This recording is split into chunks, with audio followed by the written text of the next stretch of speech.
আচ্ছা চলেন শুরু করা যাক এআই ট্রান্সক্রিপশনের এই দারুণ লড়াইটা। আজকের পর্বে আমরা দেখব যারা নন নেটিভ ইংলিশ স্পিকার, মানে যাদের মাতৃভাষা ইংরেজি না, তাদের কথা এআই কতটা ভালো বোঝে, আর ফলাফলগুলো বেশ চমকে দেওয়ার মতো। ভয়েস অ্যাসিস্ট্যান্টকে কিছু বললে অনেক সময় বোঝে না, তাই না? এই যে একটা বিরক্তি কাজ করে, এটা কিন্তু শুধু আমাদের সমস্যা না, এটা প্রযুক্তির জন্য একটা বিশাল চ্যালেঞ্জ। তো চলেন দেখি আসল কারণটা কি। তো এই সব কিছুর পেছনে যে প্রযুক্তিটা কাজ করে সেটার নাম হলো এএসআর, মানে অটোমেটিক স্পিচ রিকগনিশন। সহজ কথায় এটা আমাদের মুখের কথাকে টেক্সটে বদলে দেয়। ভয়েস অ্যাসিস্ট্যান্ট হোক বা ডিকটেশন সফটওয়্যার, সব কিছুর মূলে কিন্তু এই এএসআরই। আর আজ আমরা একেই একটা কঠিন পরীক্ষার মধ্যে ফেলব। আচ্ছা, এই লড়াইয়ে কে জিতছে আর কে হারছে সেটা আমরা মাপব কিভাবে?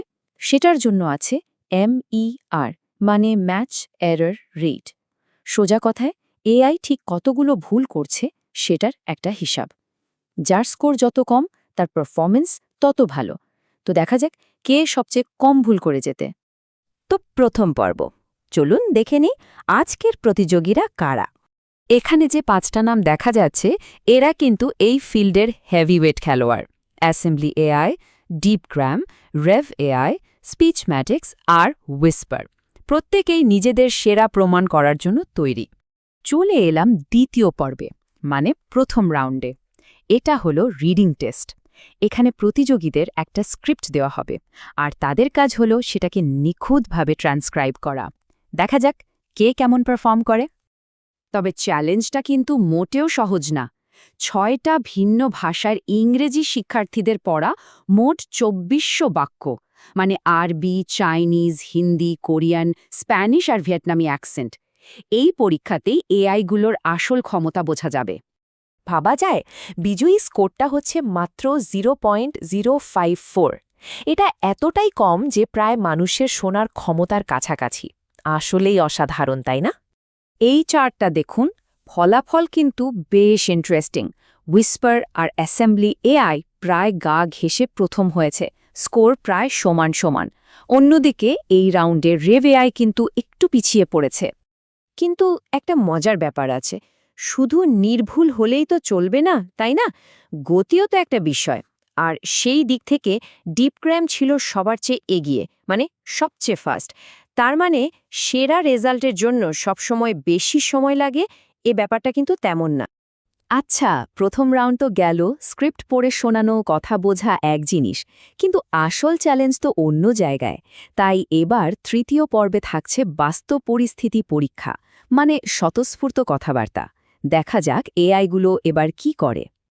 আমরা যখন সাধারণভাবে কথা বলি তখন একটু থেমে যাই, বলি আ বা একই কথা দুবার বলে ফেলি, তাই না?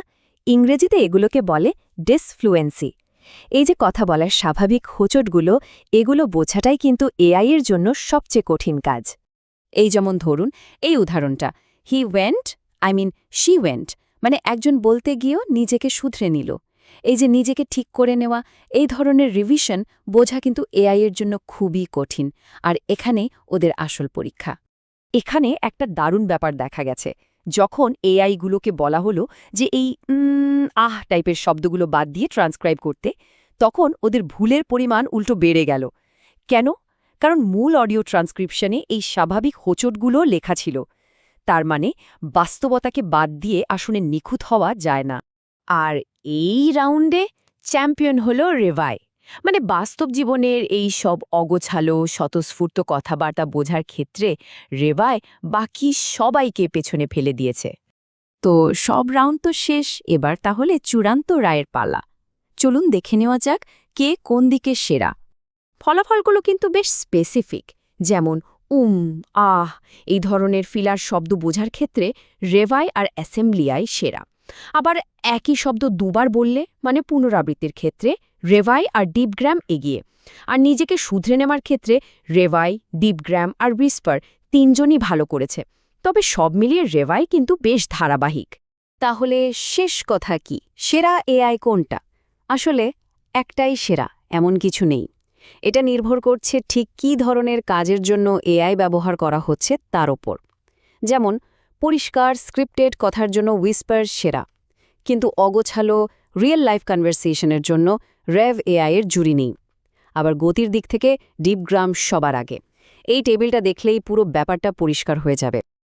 এখন প্রশ্ন হলো, এই সব কিছুর মানে কি? এটা তো শুধু কয়েকটা এআই এর মধ্যে একটা প্রতিযোগিতা না, এর গুরুত্ব কিন্তু আরও অনেক বেশি। যেমন ভাষা শেখার অ্যাপগুলো আরও ভালো হবে, পরীক্ষার সিস্টেম আরও ন্যায্য হবে, আর প্রযুক্তির সবার জন্য আরও সহজলভ্য হবে। অ্যাকসেন্ট বা উচ্চারণ যাই হোক না কেন। তাহলে শেষ প্রশ্নটা এটাই, এআই কি সত্যিই একদিন এমন জায়গায় পৌঁছাতে পারবে যেখানে সে প্রত্যেকটা মানুষের কণ্ঠ, প্রত্যেকটা অ্যাকসেন্ট নির্ভুলভাবে বুঝতে পারবে? আমরা কি বলছি শুধু তাই না, কিভাবে বলছি সেটাও বুঝবে? এর উত্তর তো সময়ই দেবে। ব্যাপারটা নিয়ে ভাবার মতো, তাই না?